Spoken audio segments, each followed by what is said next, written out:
Hello,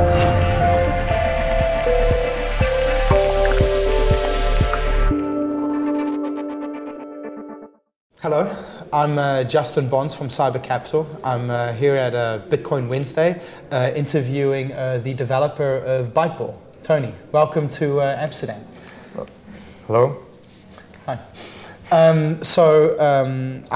Admittedly, I haven't really done much research on Byteball currently, so I just had a very interesting discussion with you before. So I think it would be really interesting for people to learn more about this project and what makes it tick.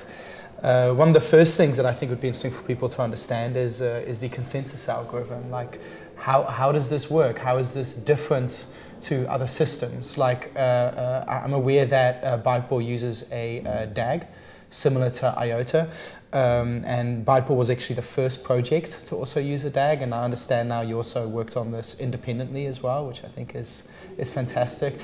What do you think? Like, what are the differences between Byteball and IOTA? Well, it's simpler to talk about what's common.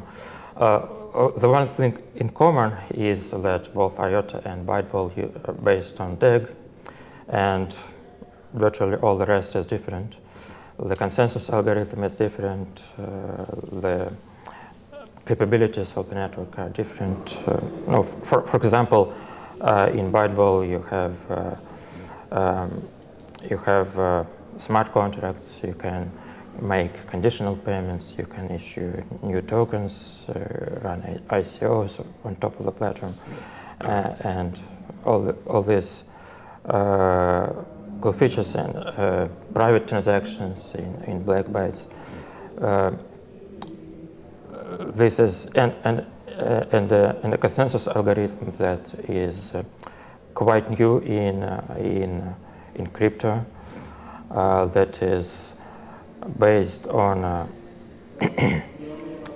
a system where we have a set of, if you can compare it with checkpointing authorities. You know, there are cryptocurrencies which have checkpoints, for example, Peercoin, IOTA, but they have only one checkpointing authority, which is run by developers, and which is a single point of failure. Yeah.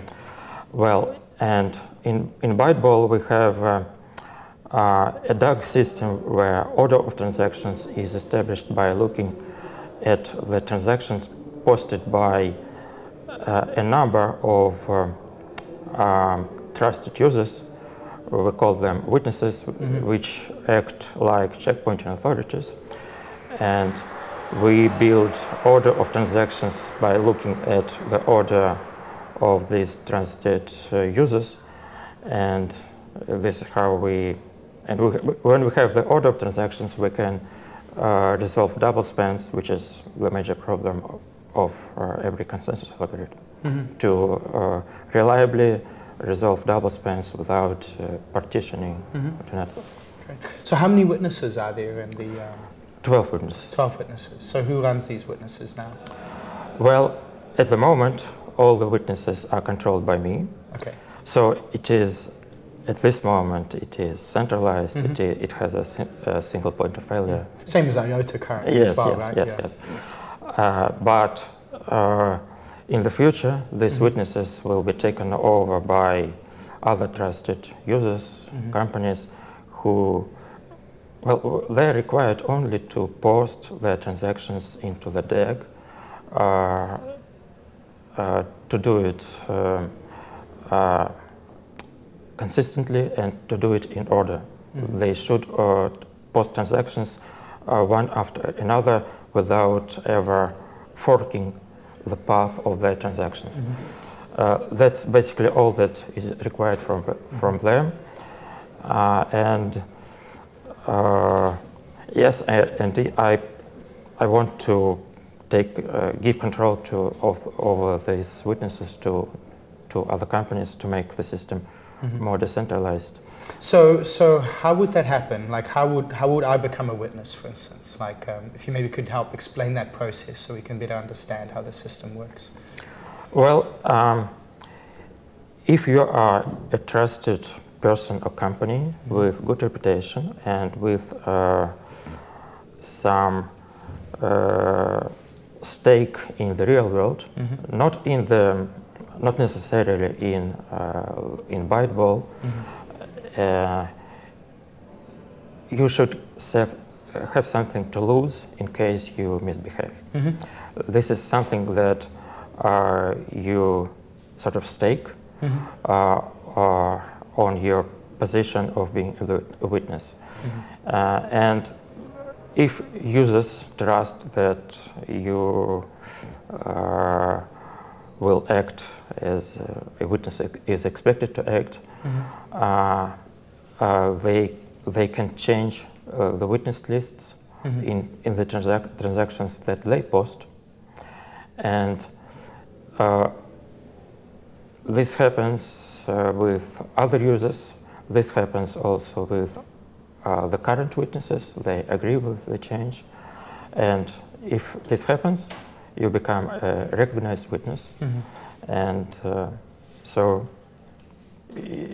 you begin to also earn some not so significant money from transaction fees that other users spend. Okay, so witnesses then gain some transaction fees then for running a witness. Yes. Okay, that's good to know. But there is no, as far as I understand, there is no real stake involved, and there is no slasher algorithm or anything like this, like we would see in something like Casper, for instance. It is not in protocol. It's outside the protocol. If you lose your trust by misbehaving in Byteball, you are supposed to lose a lot in the real world. Understood.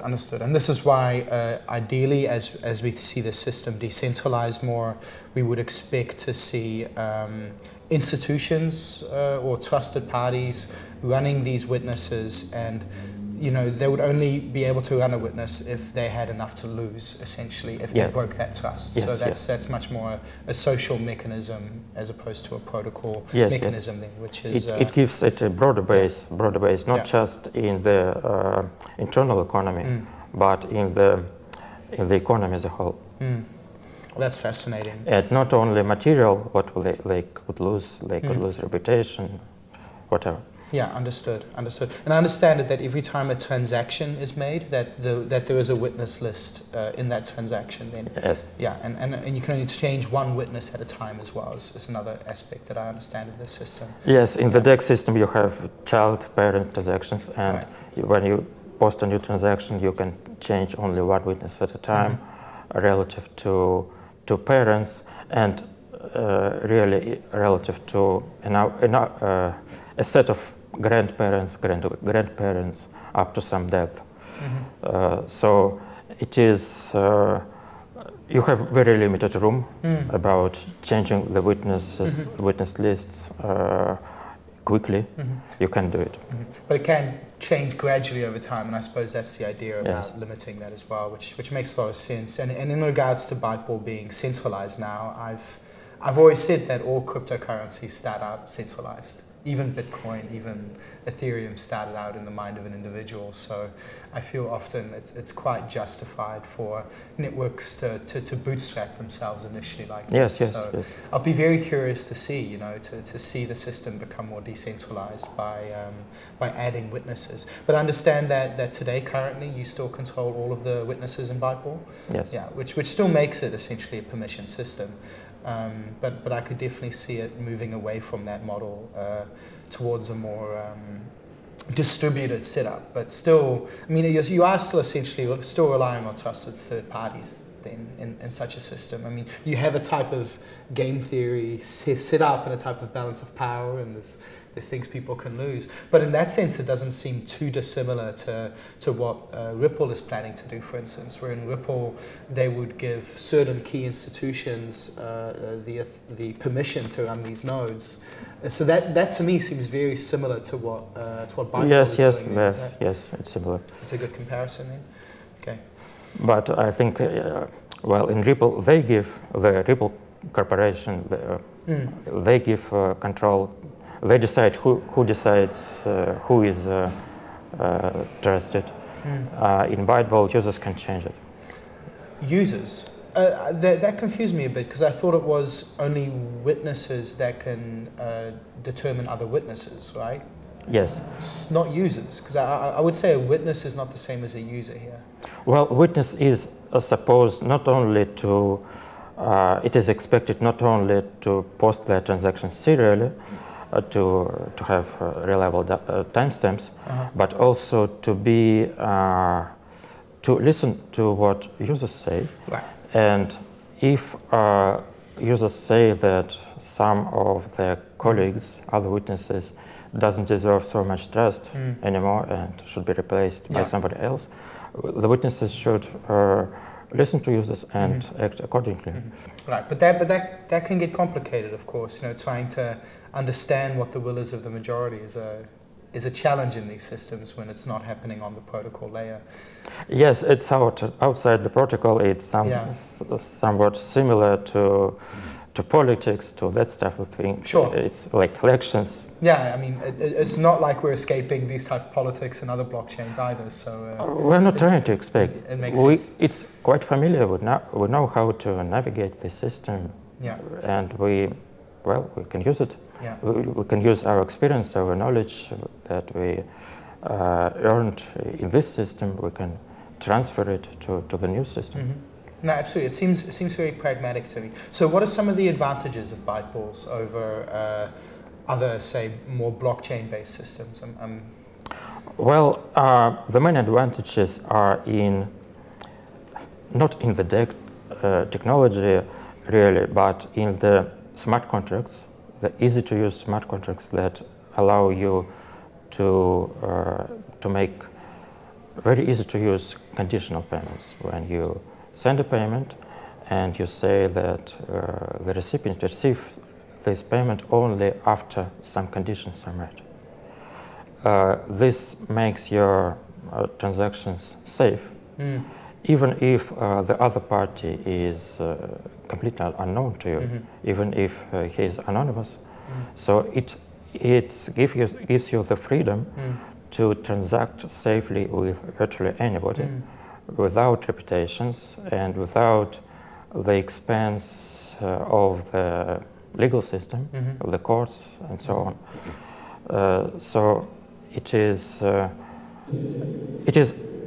system that enables the economy to function better by making possible the contracts in the circumstances where they couldn't happen before. Yeah. So we're talking smart contracts here. Would it be possible to institute some sort of oracles over Byteball as well?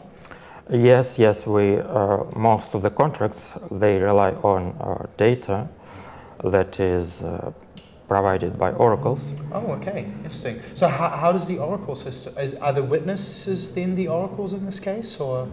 Well, they can combine the roles. Okay. But it is not necessary. I see. An oracle is a trusted data provider that is trusted to provide true and accurate data about some sort of events. And oracle is not a party of any contract. It's just referenced from the contract, and it is not expected to even know about anything about the contract. Okay, great, that makes sense. As far as, because you use a DAG, the system is very scalable as well, as I understand correctly. Does it have that same characteristic as IOTA does in terms of scalability, or? In terms of scalability, yes. At least theoretically, it can scale infinitely. Right, no limit. When we need many transactions, the DAG just becomes wider, and when we have fewer transactions, it becomes like, it looks like a chain. You can see it in our Explorer. Most of the time it looks like a chain because there are not many transactions now. No, that makes perfect sense.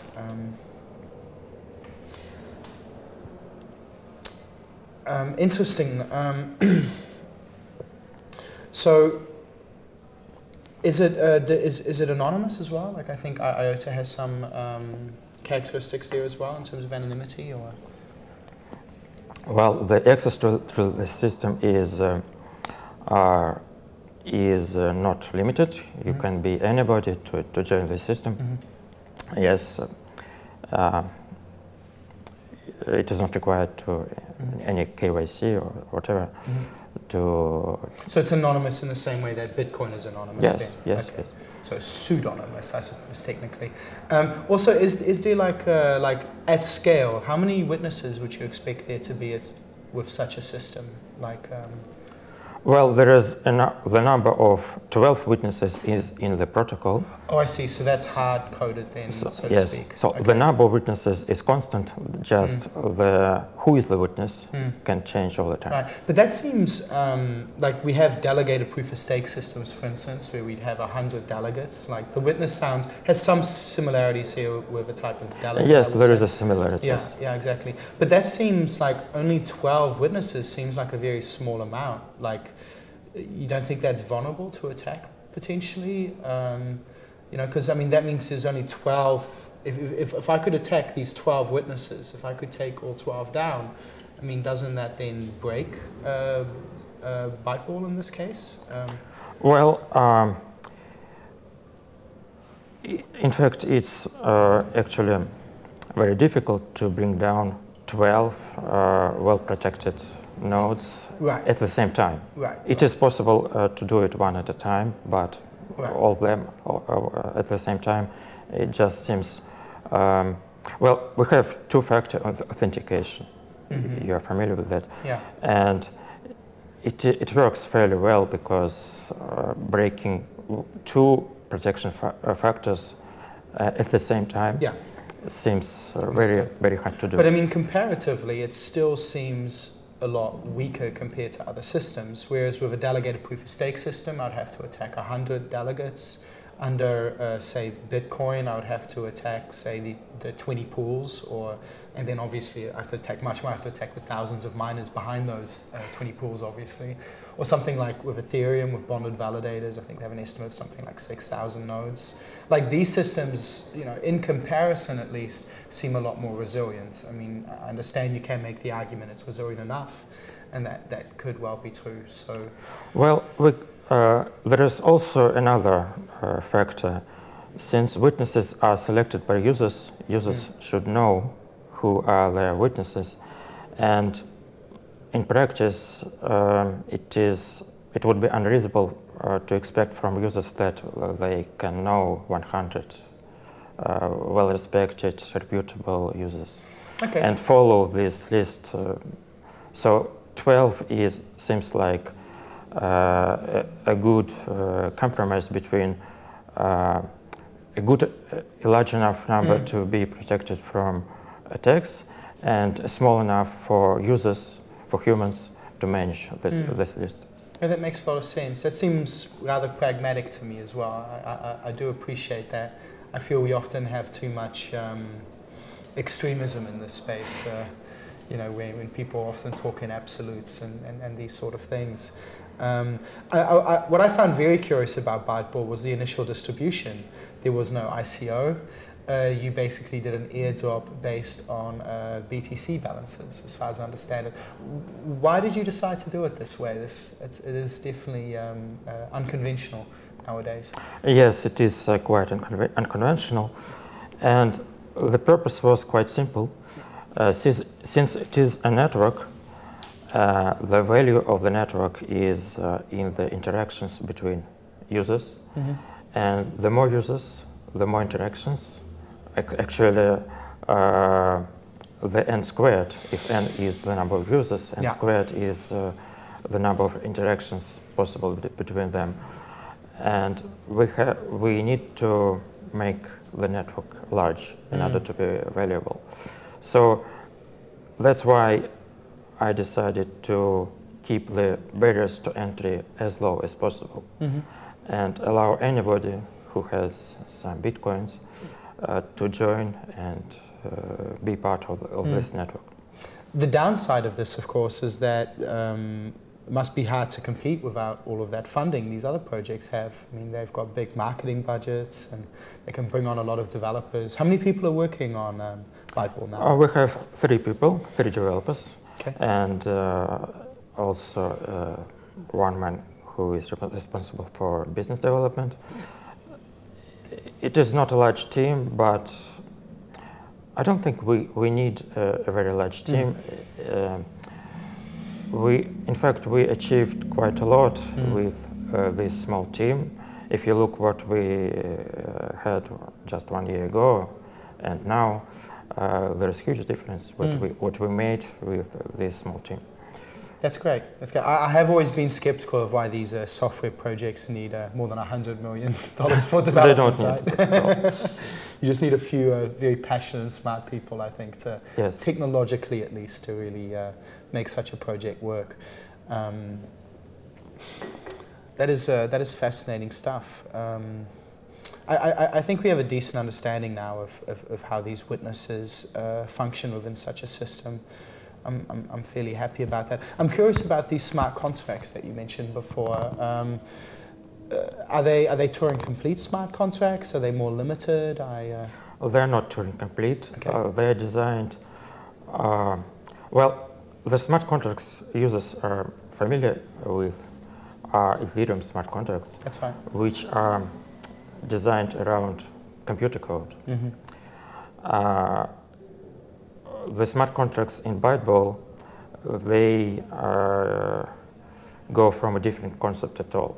They're designed from, they are an attempt to move the regular legal contracts, the conventional contracts, into a distributed ledger and to automate their execution.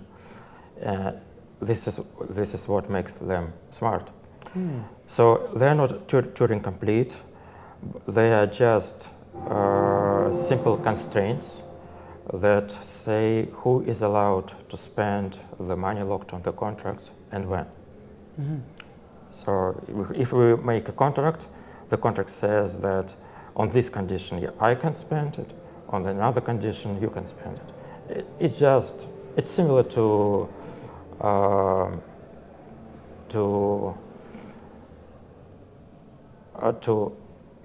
very developed multisig. We can set various conditions when each party can spend the money. It should be very easy to understand to those users who already know about legal contracts. And well, they're called contracts. It is the same essentially as normal contracts.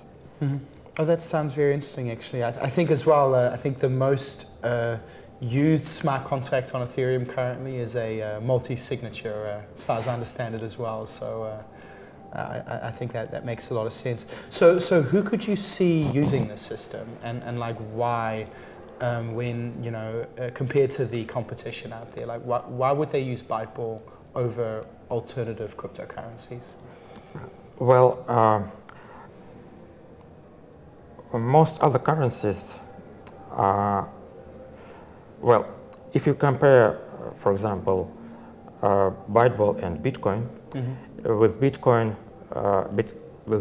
you have a fairly basic and not so much usable system of smart contracts, and most of the use of Bitcoin is just to send money unconditionally. User A sends to user B, and if the user B does not deliver, doesn't provide what he promised to do, there is no recourse. And in Byteball, we have conditional payments, which are powered by smart contracts. And the primary use of Byteball smart contracts is to make these transactions actually contracts, not just donations when one user sends money to another user, but contracts when something is done by one party and in exchange another party is expected to do something else. And both conditions are verified by the smart contracts. Only when all the conditions are met, only then can the money move from one party to another. what about fees? Because IOTA, well, they say they don't have fees, but they do actually. It's the cost to generate a transaction acts as a fee for IOTA. Does Byteball work in a similar way, or are there more conventional type of fees? We have a fee based on the size of the transaction in bytes. I see. That's why it's called Byteball. Okay, great. Yes. The fee is exactly the size of your transaction. If your transaction is large, then the fee is large. So that's fixed then, or is that a fixed number, or? It is for small transactions. It is small. Yeah. If you, for example, unlock a smart contract, yeah, you also post the body of smart contracts, and it is a little bit Of bigger. course, I understand that you're paying per byte essentially. Yes. But the question is that are the fees variable based on market conditions, or are they actually fixed within the protocol? They're fixed. They're fixed. 1 byte of storage data is 1 byte of currency. Okay. But then potentially what that means is that if the price of Byteball went times 100, which would be a good problem to have, I suppose, but if it did, would the fees then be 100 times more expensive as well? Well, relative to what we have now. Yeah, that seems like a problem. Now it is a fraction of a cent for regular transactions. Right, but that seems like this is why most cryptocurrencies have these type of variable fees based on some sort of fee market. Like you don't, I would expect then a change to happen if price went times 100, you would then have to move that fixed fee down, or would you keep it the same? Well, it is, the fees are written in the protocol. And if we want to change the system, we'll have to do something like hard work. Right. To upgrade the protocol. So we'll have to force all users at the same time to upgrade. I think it's pretty difficult to do. Well, the nice thing about hard forks is you're not forcing anyone. They can choose to stay behind, right? That's yeah, but that's interesting. But that is something you would do then if the price went up that much. I hope to not have so much control at the time. Well, I mean, at least lobby for it with the other witnesses. Then, if we're living in a more decentralized system, I suspect, right? Well, actually, I don't think that the price should go that high, because essentially, what Byteball provides is a service to store your transaction in a distributed ledger, and this way you ensure that the entire history of your transaction is saved, and everybody verifies your transactions, and everybody agrees about your final balance. Everybody also verifies your contracts, and you pay for this service. This service just has some cost, some fair cost, and if it costs too much, I think people will look for alternatives. So that creates an upper bound on the price of Byteball then. If it gets too expensive, it becomes less useful. I don't want this currency to capture all the value from the universe. Okay, so maybe something Monero-esque where you're saying don't buy Byteball, use it. Yes. Okay, well, that was an absolute pleasure. I think I've learned a lot here, and absolutely thank you for explaining this to us. Thank you.